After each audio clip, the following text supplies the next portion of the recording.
Opportunity আমি বলবো। এবং আমরা যেহেতু এই সরকারের একটা মূল বিষয় হচ্ছে যে বাংলাদেশকে ব্র্যান্ডিং করা, যেটা প্রফেসর ইউনূস নিজেও, আপনারা জানেন, উনি নিজে একটা ব্র্যান্ড। সুতরাং বাংলাদেশকে অনেকে তার নামে পরিচিতি পায়। এবং বাংলাদেশের আমরা যেহেতু আমি এখন ডিপ্লোমেসিতে আছি, বা আমাদের ফোকাসটা হচ্ছে ইকোনমিক ডিপ্লোমেসি, যে অর্থনৈতিক কূটনীতির এটা আমি বলবো যে এটা এই ক্ষেত্রে এটা যুগান্তকারী পদক্ষেপ। এবং আমরা কেউ যাতে না ভাবে আমরা কোনো দেশের মুখাপাক্ষি। সুতরাং আমরা স্বনির্ভর, আমরা স্বয়ংসম্পূর্ণ এবং আমাদের নিজস্ব স্বকীয়তা দিয়ে আমরা চলতে চাই। সুতরাং এই ক্ষেত্রে যেহেতু বিজনেস এটা হচ্ছে একটা, আমরা প্রতিটা দেশেরই এটা এটা এটা হচ্ছে ভাইস ভার্সা।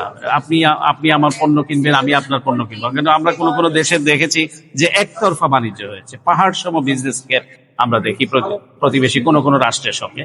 সুতরাং আমি মনে করি যে এই ক্ষেত্রে এটা একটা যুগান্তকারী পদক্ষেপ, এবং এটা বাংলাদেশের বিজনেস অপরচুনিটির ক্ষেত্রে আমি নিশ্চয়ই ব্যবসায়ীরা সেই সুযোগ নেবেন এবং সরাসরি পৌঁছে যাবে সব জায়গায়।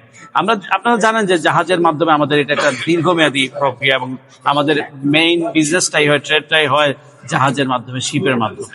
এখন এটা উড়োজাহাজের মাধ্যমে বিভিন্ন প্রাইভেট কোম্পানিগুলি, প্রাইভেট এয়ারলাইন ইন্টারেস্ট শো করছে।